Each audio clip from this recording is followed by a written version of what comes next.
সবিতা আর গৌতমের বিয়ে হয়েছে আজ 1 বছর হলো। আজ তাদের প্রথম বিবাহবার্ষিকী। সবিতা গৌতমকে সকাল সকাল বলে রেখেছে, আজ আমরা বেরোবো কিন্তু। আজ তাদের প্রথম বিবাহবার্ষিকী, তাই গৌতম সবিতাকে না বলতে পারল না। সবিতা প্রথমে সোজা সোনার দোকানে গেল, গিয়ে বলে, আমাকে এক জোড়া চুড়ি দিন তো। তখন দোকানদার বলে, হাতের মাপটা বলুন। সবিতা বলে, আমাকে 26 সাইজের চুড়ি দিন। গৌতম বলে, তোমার হাতের মাপ তো 24, তুমি তাহলে 26 সাইজের চুড়ি নিচ্ছ কেন? সবিতা হাসতে হাসতে বলে, বড় করে নিচ্ছি, যাতে একটু বেশি সোনা পাওয়া যায়। বিবাহবার্ষিকী বলে কথা। গৌতম সবিতার মুখে এমন কথা শুনে কি বলবে খুঁজে পাচ্ছে না। তারপর সোনার দোকানে টাকা মিটিয়ে সোনা নিয়ে বেরোলো। এরপর সবিতা বলে, চলো একটা জামা কাপড়ের দোকানে যাব। গৌতম অনিচ্ছাকৃত সত্ত্বেও বলে, হ্যাঁ চলো। আমি বুঝেছি, আমার আজকে পকেট ফাঁকা করেই ছাড়বে তুমি। শাড়ির দোকানে গিয়ে সবিতা 2টো শাড়ি কিনলো, একটা হালকা রঙের এবং একটা টুকটুকে লাল রঙের।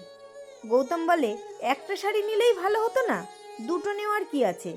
লালটা নাও, আর এটা হালকা রঙের শাড়ি, এটা পরলে তোমাকে বুড়ি বুড়ি লাগবে, এটা নিতে হবে না।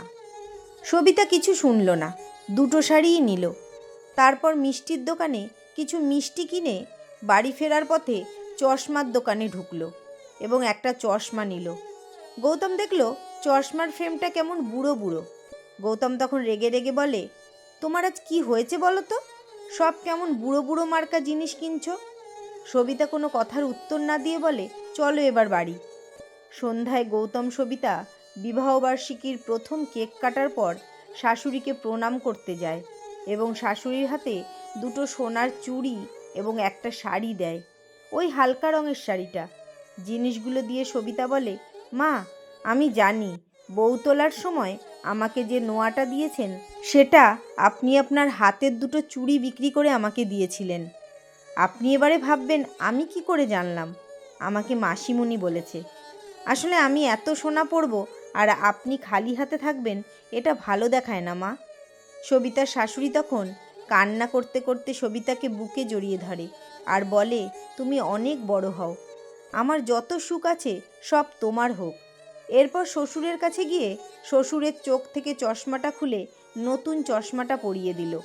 সবিতা বলল, আমি দেখেছি বাবা, আপনার চশমাটা পুরনো হয়ে গেছে, তাই ঝাপসাও হয়ে গেছে, আপনার দেখতে কষ্ট হয়, তাই সেম পাওয়ারের একটা চশমা নিয়ে এসেছি আপনার জন্য। তারপর সবিতা শ্বশুরমশাইকে প্রণাম করল। শ্বশুরমশাইও সবিতাকে প্রাণ ভরে আশীর্বাদ করেন, সুখী হও। এবার সবিতা গৌতমকে একটা ঘড়ি ও টি-শার্ট দিল, দিয়ে বলল, এটা তোমার জন্য আমি নিজের টাকায় কিনেছি, আর আমি ওই লাল শাড়িটা নিলাম আমার উপহার হিসাবে। এরপর গৌতম অনেকটা আবেগী হয়ে সবিতাকে জড়িয়ে ধরে বলে, বাড়ির ছেলে হয়ে যেগুলো আমার লক্ষ্য করার কথা ছিল সেটা আমি করতে পারিনি, আর তুমি বাড়ির বউ হয়ে সেগুলো লক্ষ্য করেছো। তারপর বলল, তুমি প্রমাণ করে দিলে সব শাশুড়ি বৌমার সম্পর্ক খারাপ হয় না। আসলে আমাদের সমাজে এখনও শাশুড়ি বৌমার এমন মধুর সম্পর্ক আছে, হতে পারে সংখ্যায় সেটা কম, কিন্তু আছে।